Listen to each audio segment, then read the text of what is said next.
Have you been reflecting on your teaching or trying to, and you have an edufolio or you have a leader at school who wants you to reflect? Maybe you've been thinking about it for your GTPA or what on earth that looks like for, I don't know, any of the accreditation stages. But it feels hard, you don't know where to start, you're feeling incredibly judged by it, and you really don't know why you would just sit and write about what you did. Does anybody even want to read that? Well, let's inspire you a little bit with an episode about 4 traps you do not want to fall into when it comes to reflective practice. Hi, I'm Selena Woodward, and I'm an English and drama teacher, university lecturer, and with edufolios.org, a big-time reflective practitioner. So how can reflective practice help you grow your teaching skills, fall in love with your profession all over again, and help you nail accreditation and teacher registration with less stress and less work? Well, this is the Reflective Teacher Podcast. Welcome to the Reflective Teacher Podcast. As always, I am your host, Selena Woodward. And today I want us to explore 4 common mistakes, misconceptions about reflective practice that could be holding you back and stopping you from seeing and celebrating the amazing impact you're having every single day. My first question for you is, when I say reflect on your day, what do you think I mean? One common misconception about reflective practice is that what I actually am asking you to do is write about what happened and justify yourself. Rationalize what you did and why. That's actually not reflective practice. That's a lesson rationale. Reflective practice is more than what I did. It's why I did it. How well did that work? What did I learn from that? Reflective practice that stops at this is what I did is not going to help you to grow. And that is the whole point of putting that time in place. Am I right? So the first thing I want you to stop doing in your edufolio in 2023 is telling me just about what you did. I would love for you to lean in and be curious. When you reflect, instead, I want you to think of a question that you're exploring. See reflective practice as a puzzle that you're trying to solve, put pieces back together. Look for different levels of understanding. Divergent thinking is what we're looking for, really. So when you're thinking about that lesson you taught, rather than just telling me what happened, I want you to think about a moment in that lesson that went really well, or a moment that you felt didn't go so well. And I want you to start asking questions about why. What did you choose to do? Why did you choose to do that? What was the result? What was the impact of that?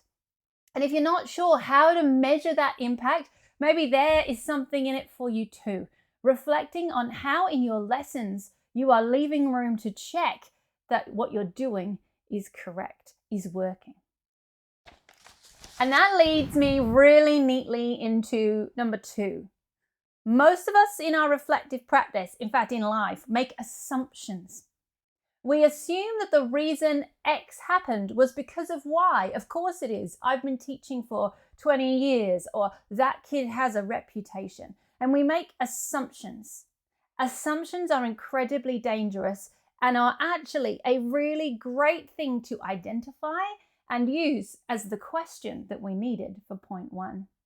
If you are making assumptions, you are missing the opportunity to reflect and deeply understand what's actually happening. Not what you assume or you think is happening based on X experience, but being curious about why. I'm talking about that class from hell, that kid who has no attention and is clearly just not in it, and so you can write them off. No, let's be curious. Let's not assume that that kid always behaves that way and they don't care. Let's be curious about what that child needs. Another way of looking at this, and I know I've told this story before, is I'm thinking of a student of mine from the evidence engine last year. And they were tasked with working on the NAPLAN prep and making sure that the kids were up to scratch, and they were doing some interventions and they were tasked with working with some NAPLAN ready kids to work on an intervention program to support them in their literacy. And they made some assumptions. They assumed that because the data said this about the kids, they would need X, Y, and Z, and they would work at this particular pace. These assumptions were based on years of experience, guidance from the research, planning and preparation from previous cohorts.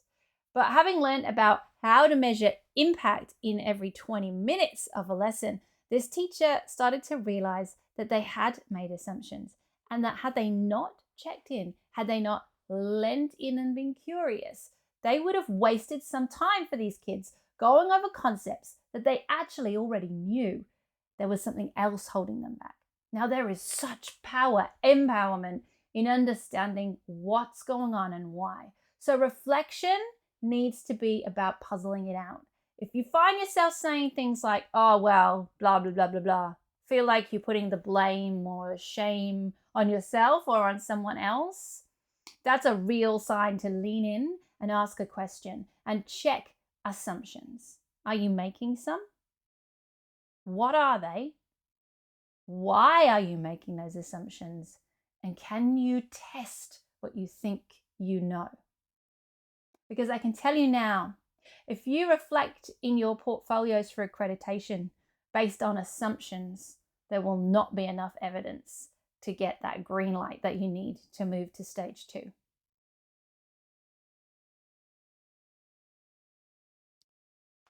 Point 3, I'm going to go a little philosophical, and I'm going to read a quote from Søren Kierkegaard. And he's a philosopher, or was a philosopher, and he said this, and I want you to tune in. So tune in, put your philosopher's hat on, not your philosopher's stone. It is quite true what philosophy says, that life must be understood backwards. But then one forgets the other principle, and that is, it must be lived forward. You are moving forward in your life as an educator. You are working on a timeline, getting them from A, B, C, and moving forward. And reflection is often about looking backward and questioning and thinking about what you did, but also why you did it. What was the result of that? Was it what you wanted? Inquiry is what we're looking for. But the other powerful aspect to reflection that has to be there if you are going to improve your impact on students and give yourself empowered energy to keep moving forward is a learning. What are you going to take from the past that you can move into the future? Because yes, you're looking backwards, but life is moving forwards. And if you leave what you learn back there on your edufolio, and you then do not apply that into the next time you teach that, or you work with that student or those colleagues, there is a missed opportunity for growth and development. When we look at your edufolio and your reflections, we should be able to see that growth happening. I know that some of you do great things like link to a past post that you've written and say, if you look at this post from May last year when I taught this last time, I said the following. So this year, here's what I'm planning. Perfect. Now your reflection of the backwards, of the behind, is starting to inform the future, the forwards. I want you to think about that.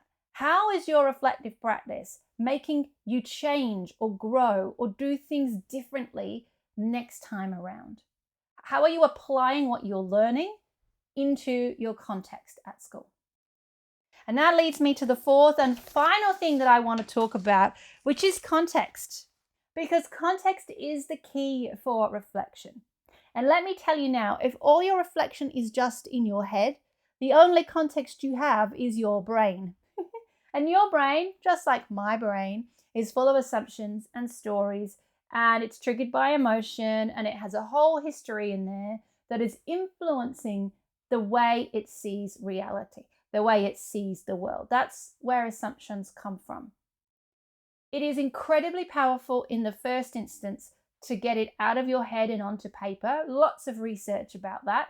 and how your brain will start to interpret the information differently once it comes out of your head. Very powerful for teacher well-being and mental health, very powerful for growth and development. But sometimes when we're reflecting, if we keep in our mind that this should be about a puzzle, a question, and if we're struggling to know what the puzzle or the question is, sometimes having a colleague or a friend or a student or a parent give us feedback can start that reflective process off with a bang. Now, of course, to do that, you need to be able to separate your self-worth as an educator, as a person, or any kind of emotional response from points of data. Because what you're actually doing here is collecting pieces of information about your practice, not about you as a person or the quality of you as a teacher. In fact, in my opinion, if you do not ask for feedback and you cannot receive feedback and look at that and move forward, if you don't ask for help, then that's kind of crazy. How are you going to be a continued learner, professionally developing, if you can't ask for help and if you're afraid to learn? You wouldn't want that for your students. So don't allow your fears to do that for you. Your students love feedback from you. It's how they grow. You use peer review in your classroom, I'm sure, asking kids to look for success criteria. How are you doing that with your colleagues? Now, the research clearly shows that peer reflective groups are incredibly powerful. And some of the schools that we work with here at Edufolios use peer reflective groups for the HALT process, proficiency process, just for general reflection on their practice. And it's really powerful. It's powerful for a few reasons. One, you're going to get different perspectives, which will challenge one of the other problems we've talked about, assumptions. Two, it gives you all the opportunity to understand where the puzzle lies, where the problem, the growth spot lies. Because sometimes, my friend, it is not with you as the individual. When we work in peer reflective groups, we can identify systemic things that the principal, I'm talking to you, principal, a deputy leader, the person in charge needs to look at and explore. It gives opportunities for all our leads and our HAs to come and step up to the plate. All right, so schools, leaders listening to this, how are you creating group reflective practices? Do you have paired reflective practice? We have that for planning. Do we have that for reflection? Do we create smaller communities so that they feel less intimidating at our site, so that people can then connect with someone they trust, build that relationship, open their hearts and their minds? And I say hearts because it's such an emotive thing, isn't it? Being observed, opening their hearts and their minds to receiving data and seeing it that way, so that you can both then break that down and explore whether to keep that information or not. You get to evaluate it before you accept it as truth. Is it helpful? Can you use that? What suggestions can you make? All of that adds context. It adds perspective. It is fantastic in the end for all sorts of aspects of mental health, even though it feels scary. Having someone else's perspective can often make it feel a lot better. Give it a go. I know that sounds counterintuitive, but it is true in my experience and in the experience of many teachers that I work with. Absolutely. The reason that this is so powerful is that you're creating groups of teachers who are developing their sense of autonomy and developing their sense of responsibility. And that empowers you, gives you purpose, continues to remind you why you're there. That's the magic. Okay, that's what's going to get you through. And if you've got a great colleague you can work with on that, woohoo, awesome. Especially the ones who can make amazing cake and a good cup of tea for those meetings. And Howard, I'm talking about you. So remember that reflection is not about just telling me what you did.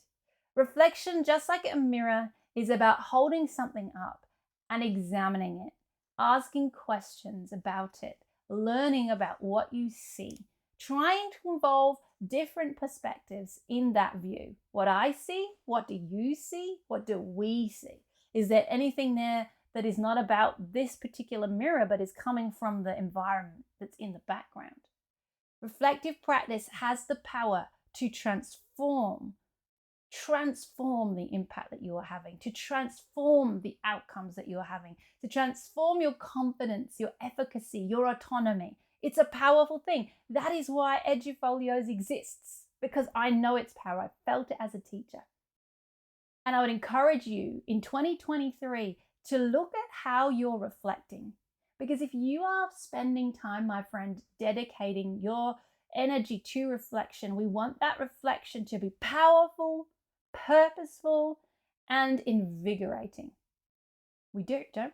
We haven't got time for anything else. If it's not making a difference for your students or your school community, don't do it. So could be a way of repurposing or realigning the way you see reflection. Because if you get this right, here are some things that this kind of reflection can do for you. Effective reflective practice will improve your skills as a teacher because you're going to learn so much about what's going on around you. It will help you develop your sense of self-awareness as yourself in your classroom. What kind of teacher are you? What kind of teacher do you want to be? What is cropping up for you that is stopping you from seeing what you need to see in order to help that student or move that project forward? In all of this, it's going to develop your own professional growth, your autonomy, your power, your understanding of your responsibility, and the way in which you move through that as a professional. It's going to help you make better decisions because you have more information to base those decisions on. And you're going to know how to evaluate the result of that decision so you can keep tweaking to transform. And then all of that is going to give you energy. It's going to motivate you and empower you because you are autonomous. You are in control. You are powerful. You are using all of those professional skills to make a really big difference. That is what we do here at Edufolios. That is what you do every time you reflect with divergent thinking, with honesty, with an open heart, with receiving and open to receiving feedback. All of that is your power in 2023 to a really fulfilled career. It's your power to perspective and reflection, and it will make the world of difference. Now, if you haven't done so already, I want you to head to edufolios.org, grab yourself a trial, use the templates in our evidence builder to start thinking about these puzzles, to start reflecting in the way I have just shared with you today. If you've enjoyed today's episode, if it's meant something, resonated with you, and you're thinking, my friend needs to hear this, I want to encourage you to forward this podcast episode to them. Let's spread the word because reflective practice is so incredibly powerful. You can like and subscribe to this podcast on our YouTube channel at Edufolios using your podcast subscription right now. If you're on your phone, hit that subscribe button so you do not miss a single episode. And don't forget, if 2023 is the year you empower yourself through reflective practice, head to edufolios.org and soak up all of the tools that we have for you to support you in doing just that. That's it for this week's episode of the Reflective Teacher Podcast.